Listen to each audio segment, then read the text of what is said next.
Okay, welcome to class, everybody. Thanks very much for coming. And we're going to continue our Tantra course today.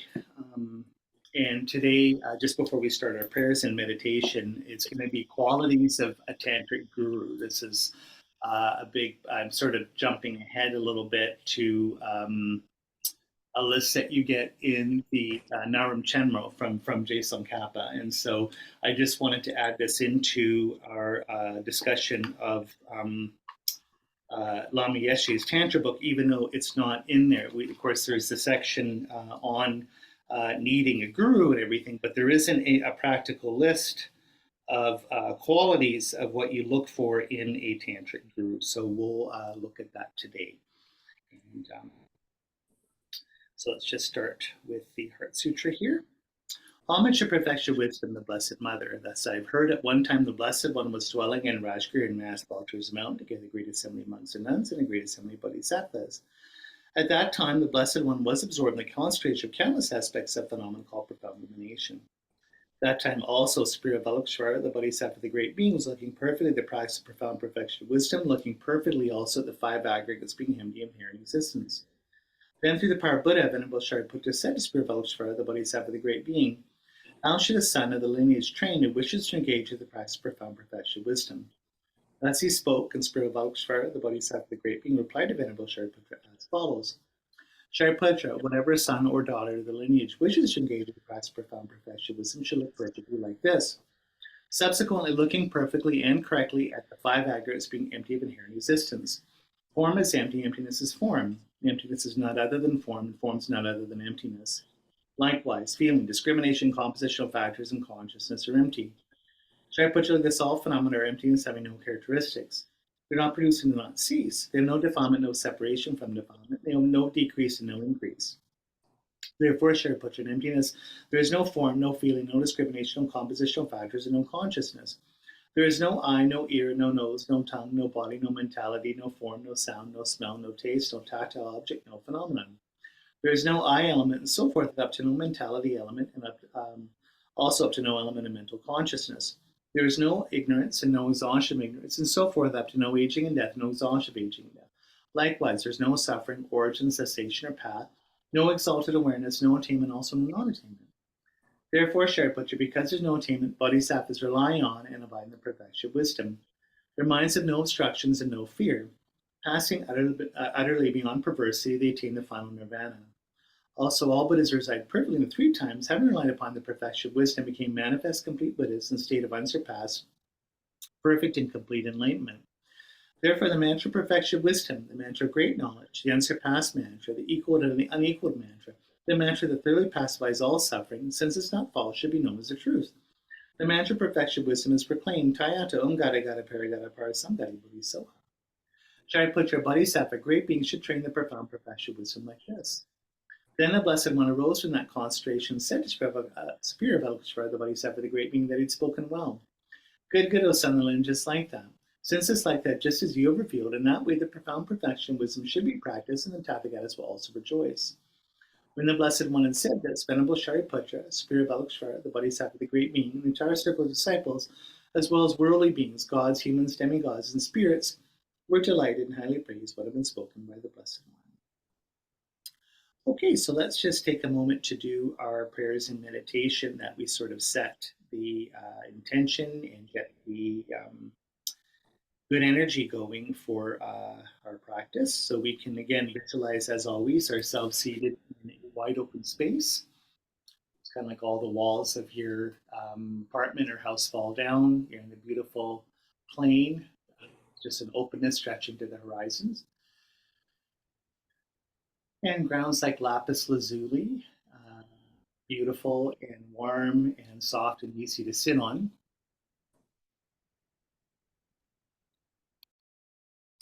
And we can just feel that we're surrounded by all sentient beings. We've got beautiful dome of a blue sky above us, and all sentient beings without exception from all the different sort of realms and world systems. So feminine side of our body, left side, represented by our mother on our left, a masculine side of our body on our right, represented by father sitting to the right of us. People we love the most behind us as support, and people we like the least or have issues with, be it personal or public, in front of us as objects of our compassion and healing and practice. And moving out from there, people from all over the world without exception. And we could think of all the trouble spots in the world, sites of war and violence and injustice and corruption and poison and all these things, these beings, these humans and animals and so forth being sort of our focus, that we can send them prayer energy and love and healing energy. So all humans in the world, all sort of what they call beings from the animal realm, sort of the whole natural environment, whether it be sort of plants and animals and insects and so forth. The whole spirit world with all its multifaceted realms and dimensions. It's, as I always say, complex and as complicated as the animal realm. So we can think of all the spirit beings in the astral, ethereal, elemental planes and different dimensions and so forth. They're here with us. Celestial beings, gods and demigods, and then countless beings in sort of the nightmare realms of just different hell realms and hungry ghost realms and so forth. But the fact is we're all sitting here together like a big family. So it's kind of like the big dysfunctional family, for Christmas dinner. With a lot of the members of your family all have issues and stuff. It's the same thing with the sentient beings. However, just like Christmas or Easter dinner or Hanukkah or Eid or any of these sort of big holidays around the world, we're all here together as a big family, forgiving each other and loving each other and putting our best foot forward with our spiritual practice and journey. So in the sky above us, let's visualize the synthesis of the three jewels, all Buddhas and all of our teachers, in the tantric form, sort of Sambhogakaya, beatific angelic form of Buddha Shakyamuni, conqueror Vajradhara, sort of the source of all the tantric teachings. Vajradhara means holder of the diamond vehicle, diamond teachings, diamond representing emptiness, of course. So Vajradhara is how we usually see him, all the pictures and Google image searches. He's got a beautiful, he's about young man, 16 to 18 or so, in yogic position. You can have him on a lion throne, lotus, and the sunseat if you like, or just sort of floating in space. And he's wearing a crown and beautiful silk clothes and jewelry and so forth, very beautiful, holding a bell in his left hand and a dorje in his right. And he has a sapphire blue body, and again, made out of light or energy. So he's just, you can kind of see through him, kind of like translucent.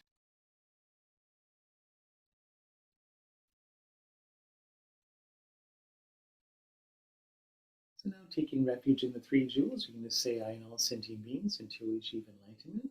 Go for refuge to Buddha, Dharma, and Sangha. I and all sentient beings till we achieve enlightenment. Go for refuge to Buddha, Dharma, and Sangha. I and all sentient beings until we achieve enlightenment. Go for refuge to Buddha, Dharma, and Sangha.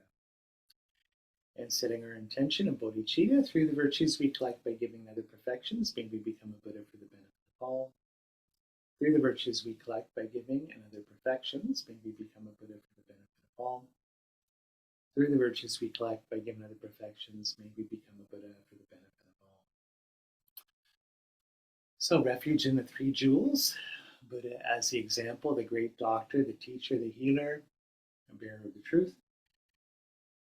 In our own Buddha nature that we're taking refuge in, the Sangha being kind of like our community of helpers, kind of like the nurses or EMTs, helping us with taking our medicine, all sort of the energetic community support for our practice, our Dharma friends, and most of all the Dharma jewel being wisdom realizing emptiness, our own inner wisdom, our own Buddha nature that we're taking refuge in. And our intention, just may everything we do, even here today, studying and practicing together, everything that we do on a day-to-day basis at each moment, may it be for the awakening and enlightenment of all sentient beings. May everything we do be put karmically towards reaching full enlightenment. That would be a fully awakened being, a Buddha, fully enlightened Buddha. And in that state, may we just spend all of our time teaching and healing and blessing all sentient beings that they reach the same state as us, all awakening.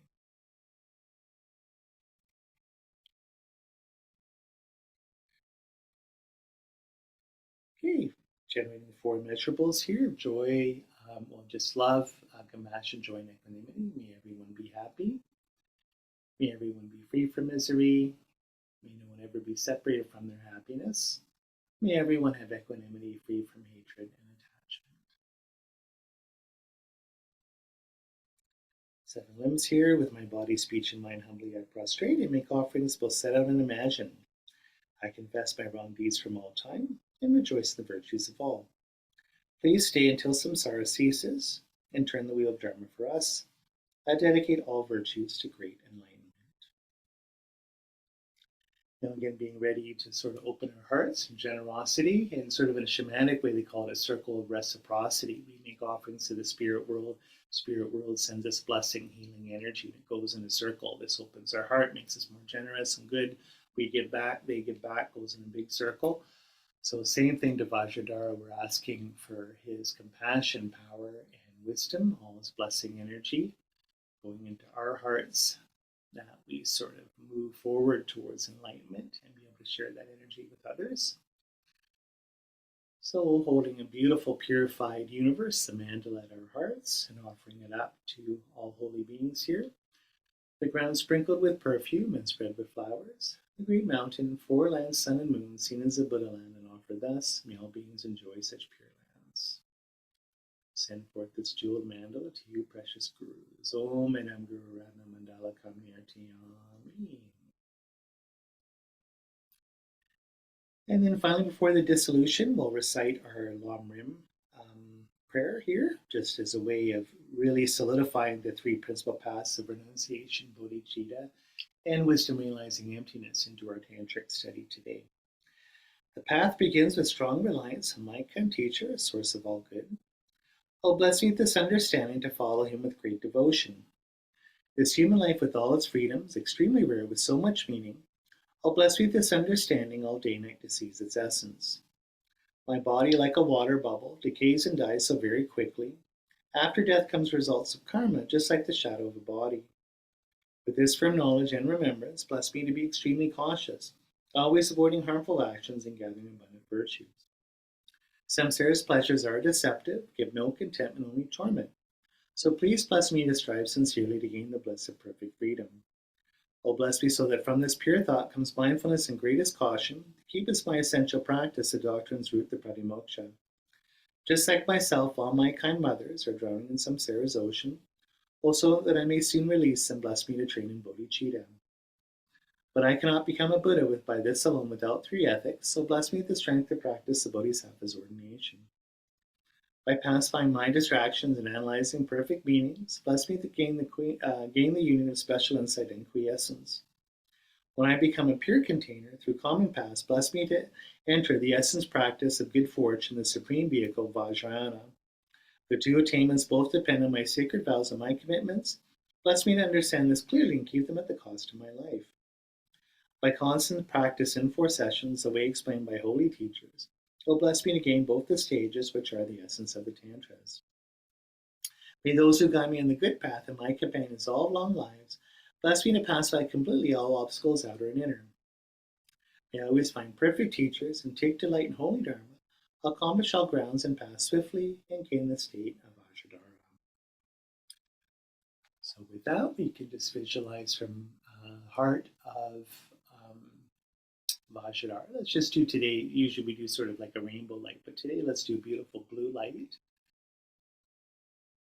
Wisdom blessings coming down into our heart. So again, just like standing under the nozzle in your shower in the morning, except maybe not so forceful, just sort of gentle blue energy coming into our body here, blessing us, raising our vibration, changing our mind from sort of a more negative, down, kind of reactive state into sort of an affirmation state of joy and openness and wisdom and creativity.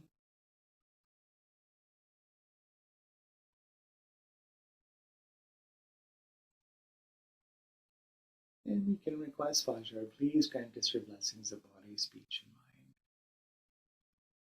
So at this point, Vajra starts to shrink. Get really, really small, just the size, depends on how good your concentration is. They can make them the size of a little piece of corn or a sunflower seed, or then really small if you like a sesame seed or a mustard seed. And again, softly, sort of like a big bubble of light in all directions, going out the blue light.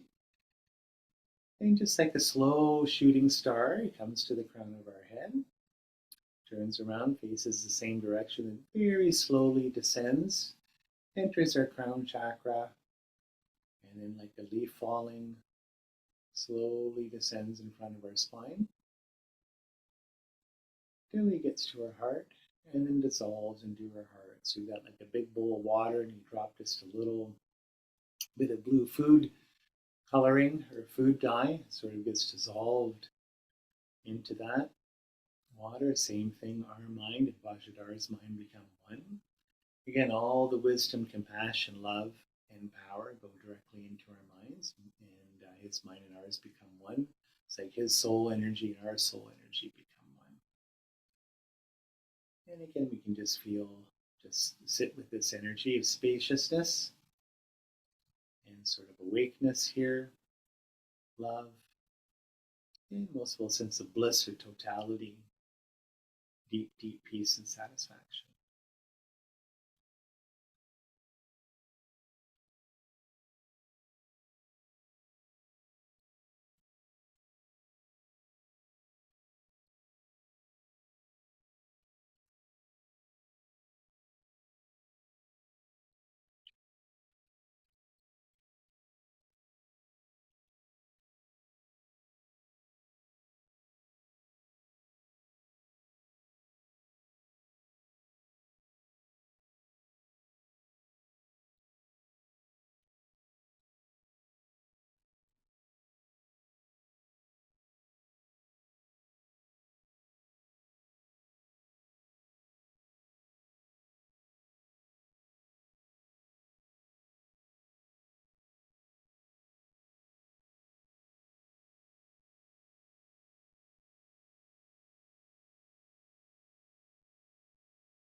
Okay, so slowly coming out of meditation now. And we can start our class. So again, today it'll be, I think, today and next Saturday, we'll do, obviously, live class today. Next Saturday, we'll do another live class. And I think we might have to break this class in half, in the sense that if we don't finish today, we'll keep going into the next Saturday. And then also, I'll have to leave some time for discussion on some of this, because some of this might people want to discuss this, which is good. So this is just the qualities of a Tantric Guru, what you're looking for. So first of all, I'm not saying, so number one, you can find this in Jason Kappa's treatise on the great stages of the path of Tantra, or Naram Chenmo. So I'm not claiming that this list is completely exhaustive, in the sense that there's other, there'll be other lists that will maybe have other qualities that you're looking for, depending on the lineage. Of course, the four main traditions, Tibetan Buddhism, Nyingma, Kagyu, Sakya, and Gelugpa. So there might be, I've seen other lists, pretty well it's the same thing. Sometimes there's one or two different things. Let's say if you're practicing Tantric Buddhism in Japan and Shingon, they might have a different list. So I'm not sort of making this big, wide claim that this is the only list that you need to look for. This is the list that Jason Kappa puts together from traditional sources. Is absolutely wonderful. And then any subsequent information you have, it might be sort of like in the same way. If you're a philosophy geek like me, and you look at, let's say, Hegel's Science of Logic, you have all the different logical categories. So what Hegel always said is, I'm not saying these are the only categories, but other categories you have can be slotted into this progressive line. You can find the spot within them. They'll just be sort of, it's like an inner articulation, kind of like a fugue in classical music or something like that. So it's the same thing if you see subsequent descriptions or lists, you should be able to fit them into this one as well. So the first thing I'd like to say is that technically, in the Lam Rim classes that I've taught, we went over the qualities you look for in a Sutric or Buddhist, a Sutric Buddhist teacher, sort of someone teaching open teachings of Buddhism. What would you look for? What kind of teacher would you want? So what's good about that is there actually is a list. So people always say, well, how do I know so-and-so's a good teacher? What am I looking for? Who's legit, blah, blah, blah. So they give you a list that you can say, okay, does this person as a Dharma teacher have these qualities? They might not have all of them, but let's say they have 2/3 of them, or at least half, or whatever.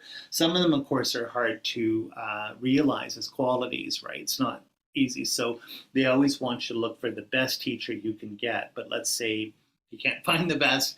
Do they at least have a sort of most of this criteria? So if you remember, this is from in Lam Chenmo, Jason Kappa gets this from the source, which is Ornament from Mahayana Sutras, and says, rely upon a Mahayana teacher who is disciplined, serene, thoroughly pacified, has good qualities, surpassing those of their students, energetic, has a wealth of scriptural knowledge, possesses loving concern, has thorough knowledge of reality, and skilled instructing disciples, I should say, skilled instructing students or disciples, and has abandoned dispiritedness.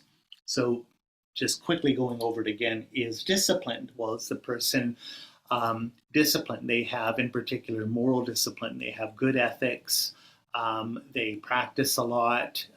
It's sort of their dharma is part of their life, so to speak. And again, they have integrity. Serene, so their mind is pacified both on an ethical level but also on a meditative level.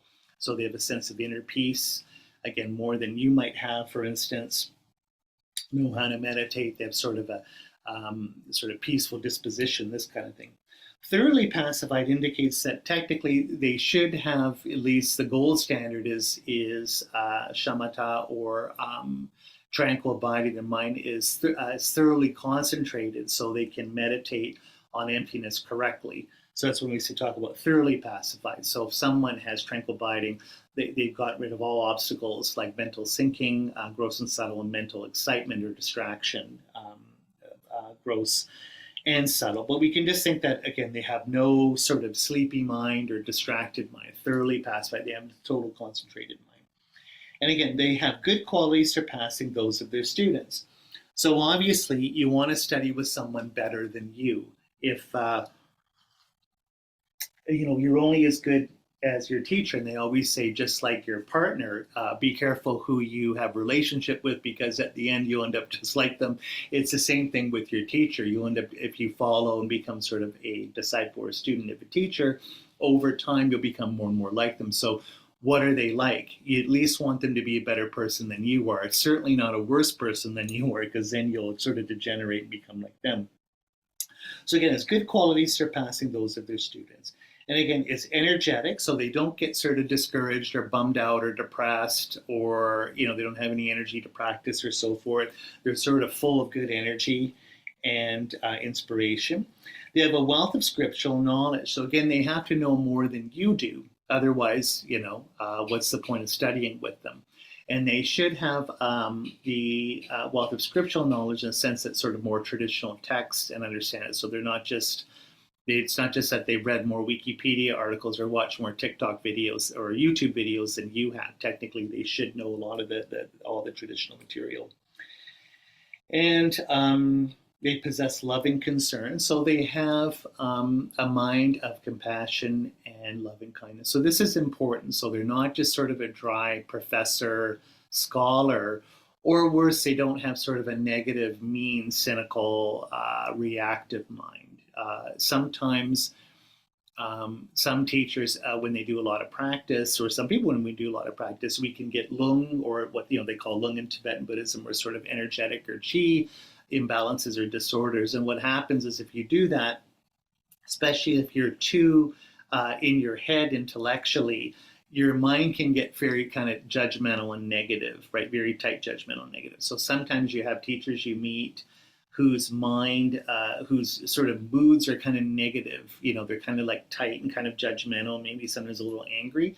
One of my teachers, their teacher, who's quite renowned, quite famous. I'm not going to name who they are, because you probably know who it is. They're not Buddhists. It's another spiritual tradition.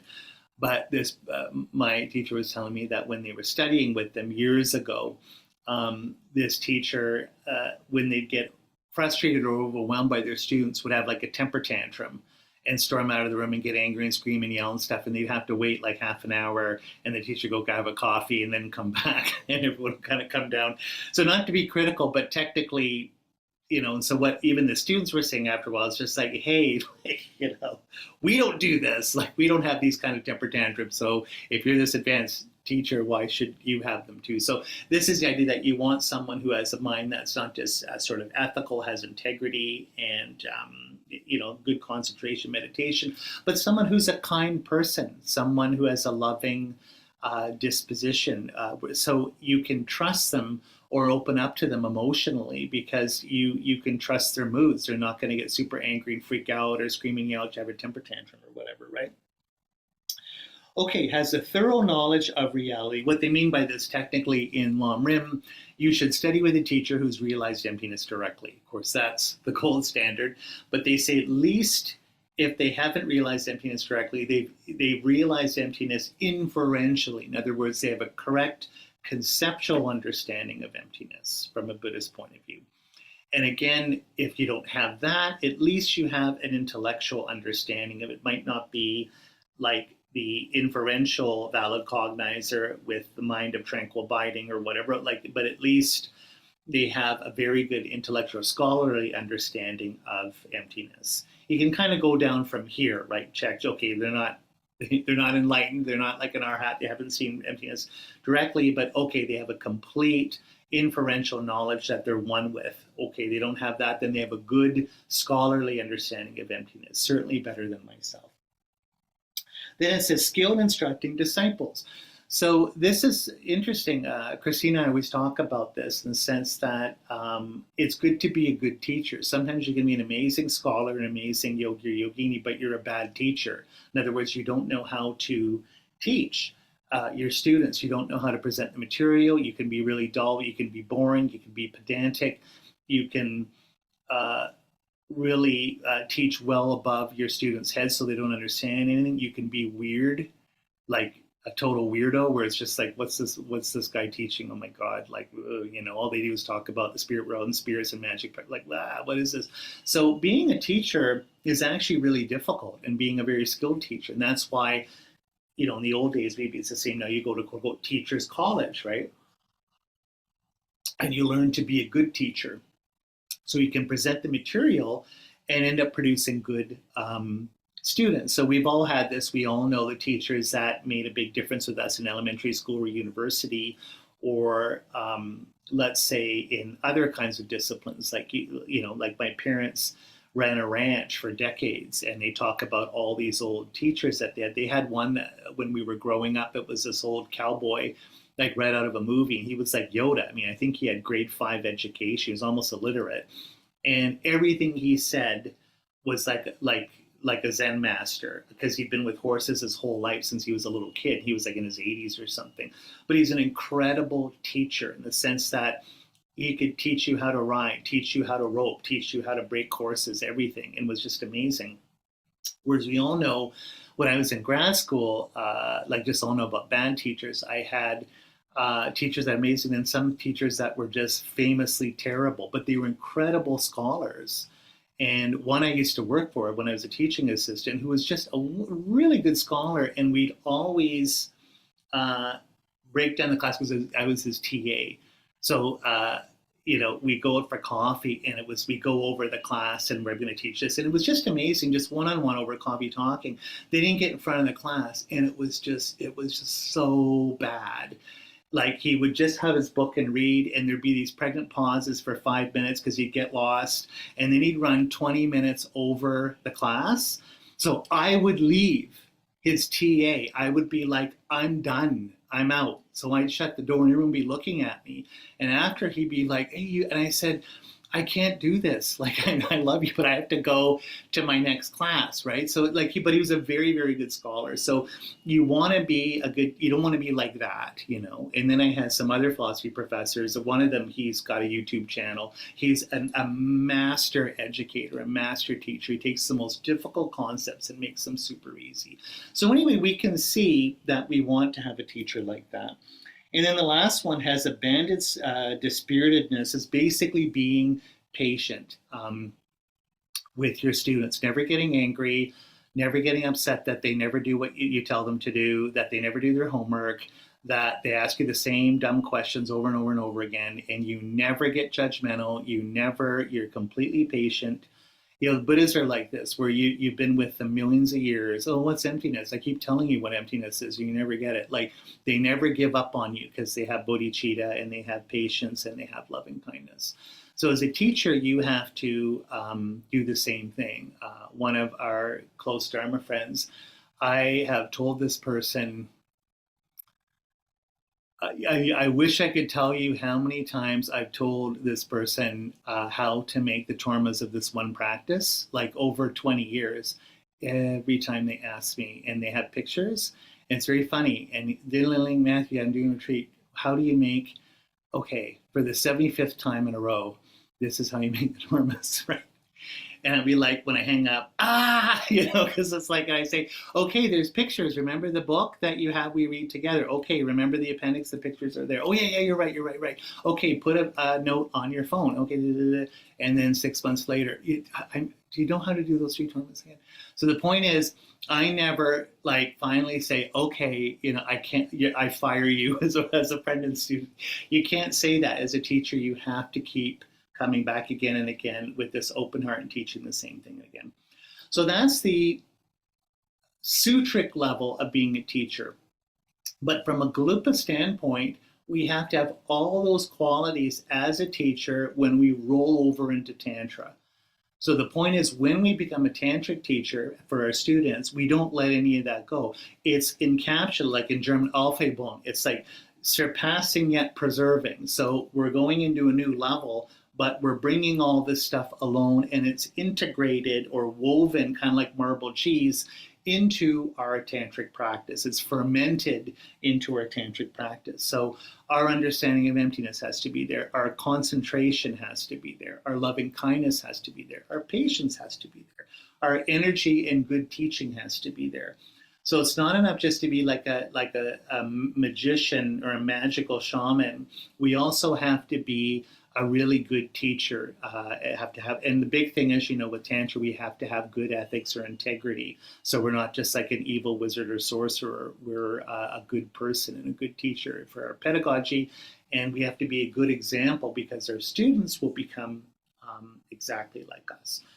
So before I move into the tantric list, does anyone have any questions with those? I know we've presented them before. You probably know all of that, but any question just on the Sutric stuff? Mm. Yes, Sarah.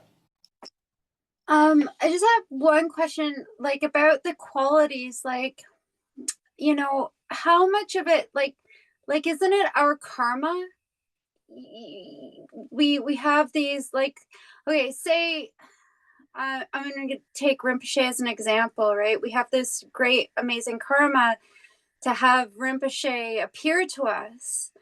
But if somebody has, somebody Rinpoche appears to somebody else and they see these qualities in him that are like they're a projection, right? Like, so how much of like choosing the teacher is like our projection of what do you know what I'm trying to say? I'm trying to say it, but I'm not doing a very good job of it. You always ask the absolute best questions, and totally, that's like on a deeper level.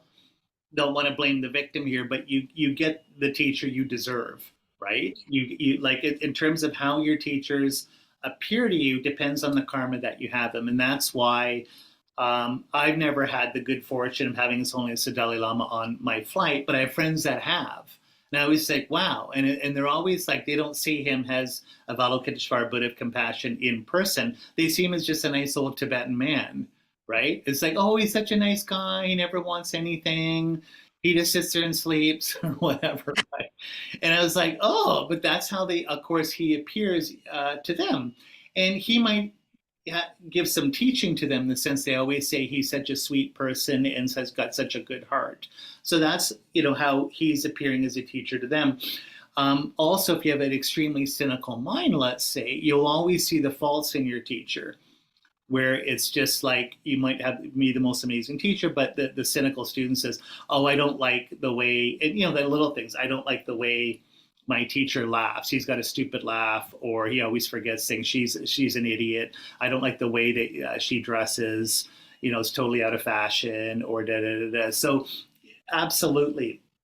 So when you have a list of criteria, you're looking for, but then at the same time, you have your own karma with who's like, how is this person being presented to you, right? But what we want to do is if karmically we've entered the path, we're looking for a good teacher. It's the number one RIM object, which is finding a teacher, a qualified teacher that we have a guide to get enlightened.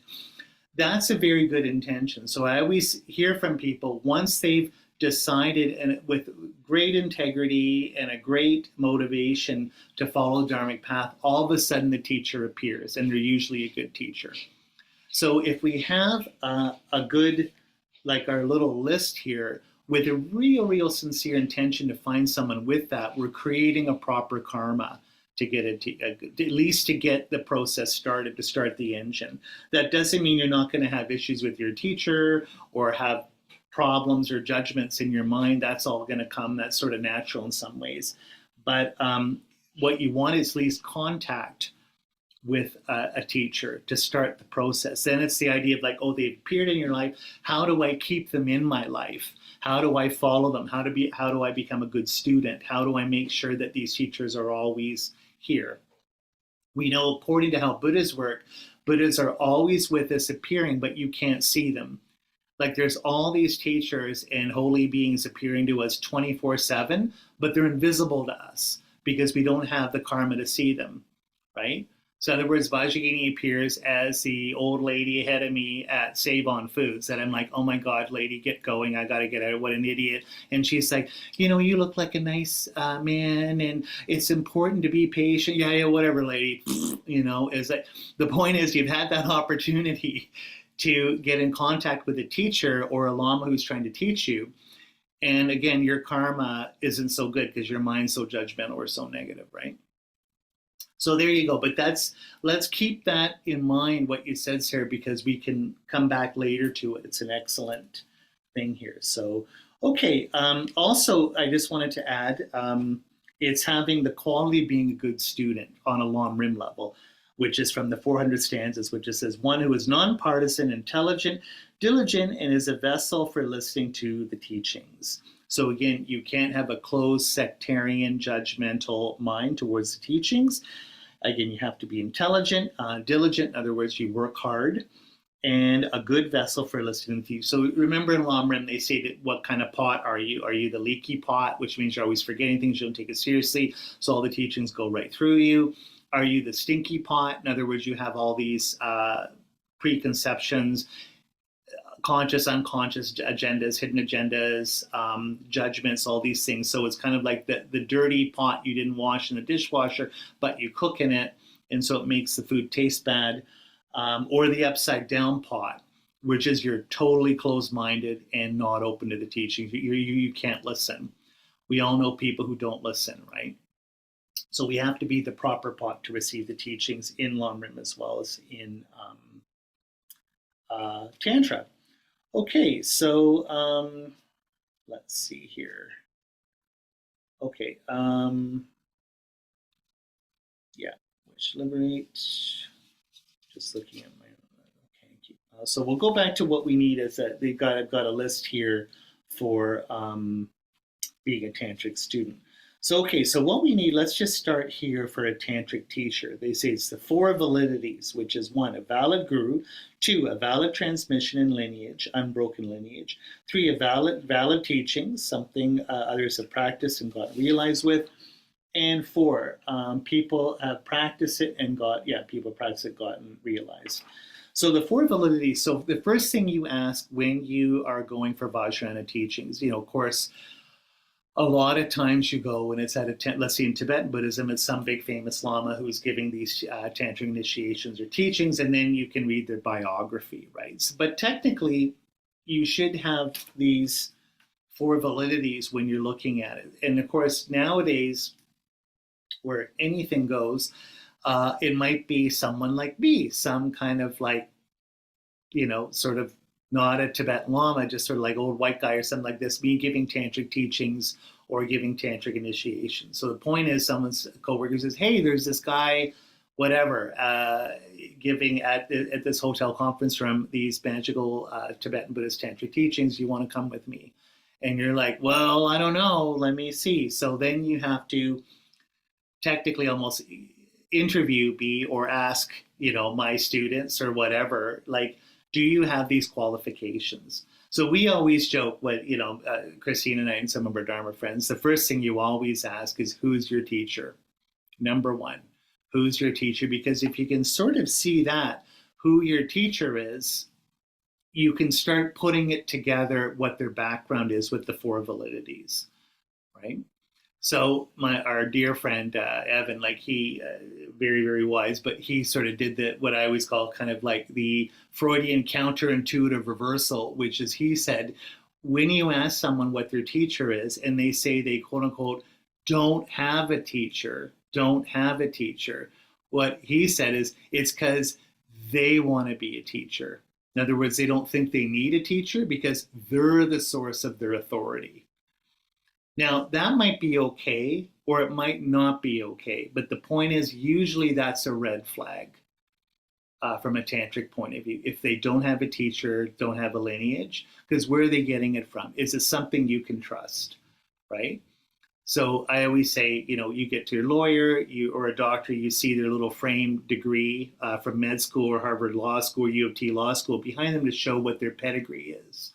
But if someone didn't have one, they said, well, I've taught myself the Harvard Law program online. Now, they might be a great lawyer. I mean, it doesn't mean that they're not but they might be a total idiot though, right? Someone you can't trust. So that's a little bit. So the first one is the 4 validities. Are they a valid guru? Do they have valid gurus as their teacher? Who is your teacher, right? And then the other question is, okay, let's say you have a valid teacher. How long have you been studying with them? What lineage have they given you? Kind of what program did you complete? Almost like with a degree. And then the big one, did they give you permission to teach? Right? That's a big one. So you see, if you're like Matthew Richards' TikTok Lama, are we crossing the boxes here? Do I have a teacher? Have I followed a program and kind of graduated from it? And full graduation would be being enlightened, of course. But I'm just saying, in other words, have I followed a pedagogical program, an educational program with my teachers that I've passed? According, like, in other words, have they, have I done my thesis? Was it passed by a committee? Is it being published? Just kind of, is there peer review? All these things on a tantric level. Do I have valid teachers? Is there a valid lineage that they've given me that I've checked off and I've done? And then subsequent to that, have I gotten permission to teach from them? Like I can say I've gotten permission to teach this stuff from my Lama Zaza Rinpoche. I wouldn't have it any other way. So if I don't have that permission, why not? Can I check with your teachers? In other words, TikTok Lama Matthew, you have this teacher. If I send them an email, will they know who you are? Will they know what you've done? Will they say, yeah, I gave that guy permission? Or will they say, who's that? I've never heard of that guy. Did they study? Did they do a 10-year retreat with you in a cave in India? What are you talking about? That's crazy. I never did that with that guy. Or, yeah, he showed up for one retreat and left after 2 hours. He didn't complete the retreat. Oh, and then, or the big thing is, yeah, they completed all this. But we didn't give them permission to teach. Well, why? Well, we want him to do retreat. He's not in retreat. Oh, okay. Or, well, we don't know. He's a weirdo. Like, we might not think he's a good teacher. Or he's been excommunicated. This Matthew guy's turned into a black sorcerer. And it's like, we kicked him out. It's like, oh, this is important to know right now. Question is, can you get this information? Would this teacher tell you all this stuff? I always think if someone's courageous and has integrity to be honest and upfront, tell you all this stuff, chances are they're not a bad person, right? But anyway, so you can see this valid group, valid transmission lineage, and it's an unbroken lineage. We can trace it back with these lineages of Tibetan Buddhism. You can trace it back to India and back to Buddha.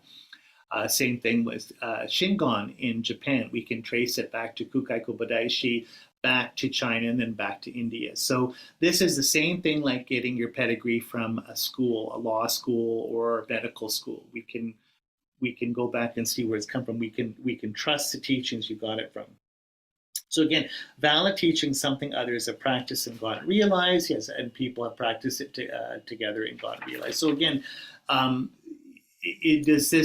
do these teachings check out from a tantric point of view? So in other words, am I making up my own tantric lineage? Right nowadays, with our North American culture, where everything's about making it your own and then selling it and making money off it and patenting it, the Matthew Richards form of Vajrayana, right? Like, is this legit? Have your teachers give you permission? Can they sign off on this? Does it work? Or is Matthew combining all these different things in his own opinion, in his own way, or receiving mystical teachings from the spirit world that he claims legit, but we can't get anyone to legitimize it? Right? So I'll give you an example, and then, I'll just, it's a lot more material. We'll have to do it next week, but I'll give you an example. I'm a Reiki teacher. I did the 4 levels of Reiki about 15 years ago or so. Reiki is a little different now, but I sort of did the old traditional Japanese Reiki class. And then what was interesting is, and again, I don't want to be critical, but I found this book years and years and years ago, and it was by this one Reiki teacher who claimed that Reiki's origin was actually from Tibetan Buddhism, right? And so what he said, from the medicine Buddha teachings that you got in Tibet. And so what he did is he claimed that he grew up in Japan with his father when he was younger, and after World War II in the American occupation forces in Japan, so 1945 or a few years after that. And his dad, of course, Japan's leveled all blown up, so people were selling things to make money to get groceries. And so there was at an antique store or something, and some person was selling all these scriptures. And it was these tantric scriptures from Tibet translated in Japanese. And guess what? There was all this stuff with Reiki and Medicine Buddha in it. So he had this. So he put the whole book together for this. So I had this book. I got it used. It's like, oh my God, like the missing link to my Tibetan Buddhist practice and Reiki. It all goes together perfectly. It's amazing. Oh, I can't believe this. And it seems to check out. Like the guy's got enough knowledge of Medicine Buddha and Reiki. It seems totally legit. So I asked my Reiki teacher, who's one of the first Reiki teachers in Canada, Rick Rivard, I said, look, you're never going to believe this. I found this book. And it's like, oh, yeah, Matthew Richards, that guy. Well, and they said, when he came out with this and was putting this book together, a bunch of us in this top Reiki teachers in Canada States, we said, this is fabulous. We support you 100%. This is fabulous material. It changes everything. Show us the text. Show us the text. You found this text in Japan from an antique store. It's an ancient text from Tibet. We just want to see it because we want a copy of it. This is great. You'll be the top Reiki master. And he's like, oh yeah, well, I can't show it to you right now. And they're like, well, how about next week? No, like this. And he said, well, I just want you to know that I asked the Dalai Lama and he gave me permission to write this book and he's seen the text. And they're like, well, if we ask the Dalai Lama, is he going to say that he saw this text? And I think someone might have asked His Holiness, we're like, what are you talking about? I've never heard of this guy. So then that was it. It's not legitimate. Now, the thing is, it might be, we don't know. But the point is the guy won't disclose his sources. Now, this has happened in Tibetan Buddhism, Reiki, all these things many, many times over.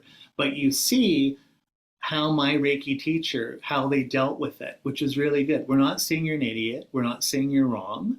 We're not saying what you're doing isn't useful. Just show us the pedigree. Who are your teachers? Show us the lineage. Show us the texts. Show us the guarantee. And if you can't do that, we can't sign off on it. So anyway, let's end there for now. Do you have any questions? Does that sound like just like a good starter on what to look for a teacher? Then we have next week, I've got it, which is the 10 inner and outer skills that you need as a tantric teacher if you want to start doing it. But in terms of what I'd like to say today to finish up, we've got our qualities of a Sutric Guru that we need, and then sort of the initial stuff we have as a Tantric Guru, having valid teachers, an unbroken valid lineage, and stuff that works, and sort of a pedigree. So anyone want to, that's I think pretty straightforward, but any questions or comments or? Yes. Matthew, I have a question that has been sitting here for me for a while, and so I hope I can reconstruct it for you. I am trying to better understand the juncture between embroidering the tantric practice into your daily life, and then not doing or doing in a useful way, using tantric as self-help, I think is the language that you used. So I'm wondering how you avoid just using tantric as so-called self-help and in embroidering tantric and Mahamudra into your life. Amazing question, Christine. A very, very long, detailed answer it would need. So I might have to answer. We can bring it again up in next class. How about next week if you can come? We'll have a longer discussion. But basically, you've got your tantric sadhanas or practice, right? That's your prayer practice, or that's what we do. That's the map. That's your toolbox. That's what we use. But if you want to, again, this is me being sort of maybe a little bit more extremist practitioner than I am, but if you want to practice Tantra for what it's for, which is full enlightenment rather than a form of psychological coping, like they say in like some podcasts, is it cope? Is it just allowing self-help, personal growth to allow you to cope with your worldly life? In other words, I want to do Tantra to have a good mood so I can get through the day at work. These aren't bad things, but the point is, you can see they're just trying to make samsara more convenient or more copable.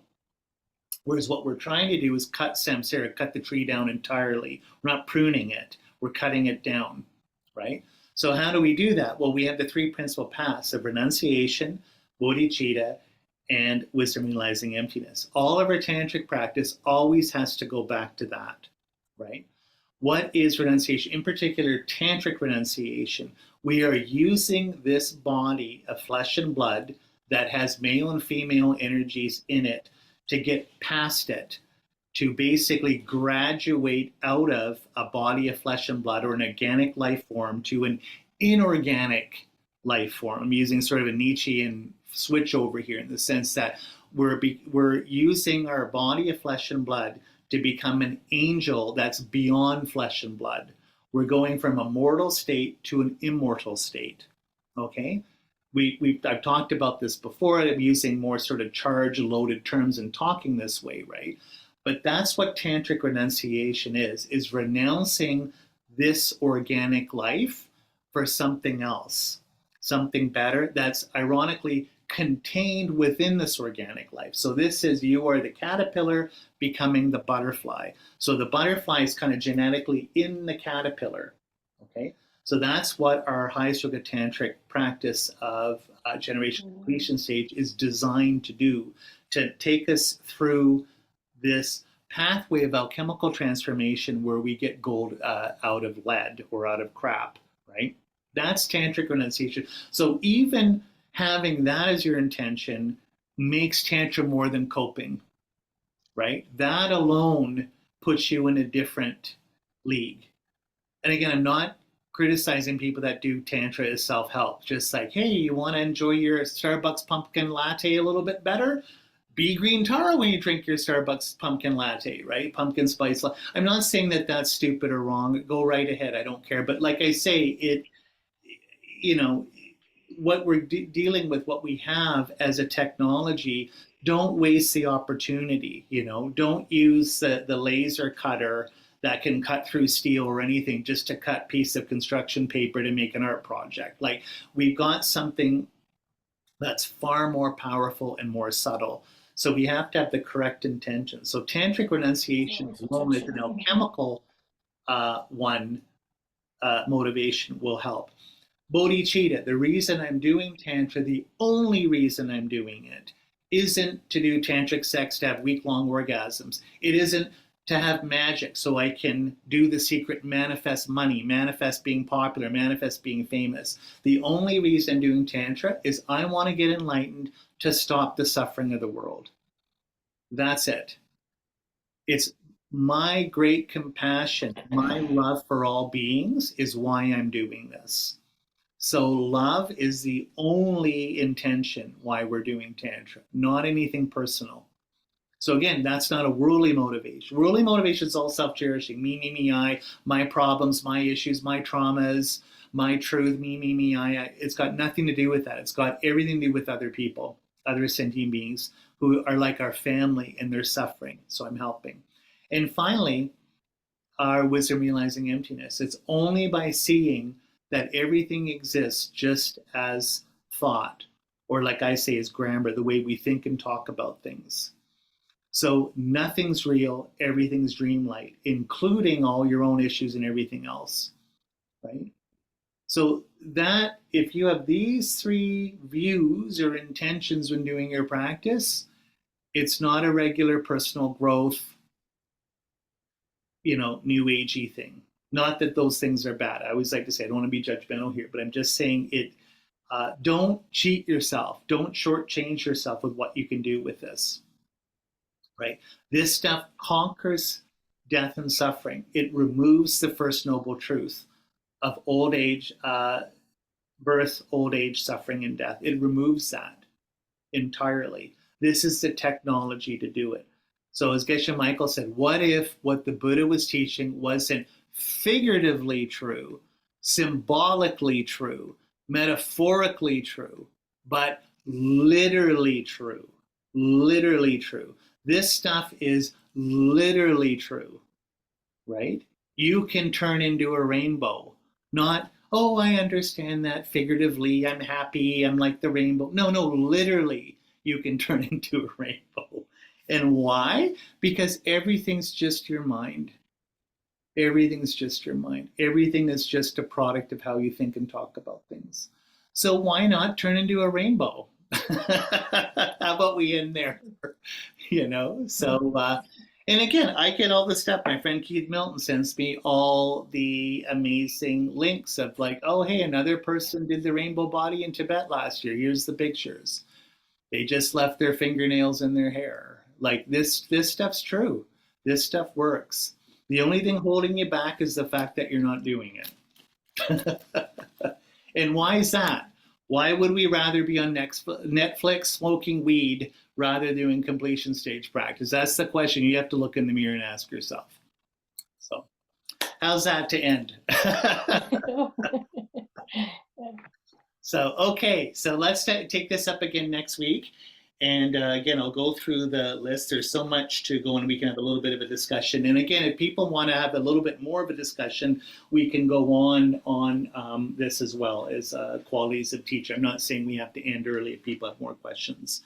But like I say, next week we'll go over the outer and inner qualifications, what we need to know to be a tantric teacher. And there's actually a set list. That's what's so good. It's nothing ambiguous.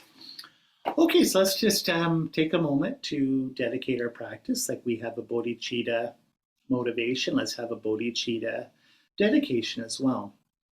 Blessings of all holy beings, the truth of karma, the power of pure spiritual intention, may all of our dharma wishes be fulfilled, and all sentient beings reach full awakening. Okay, thank you, and see you next week. I'll just stop the recording here.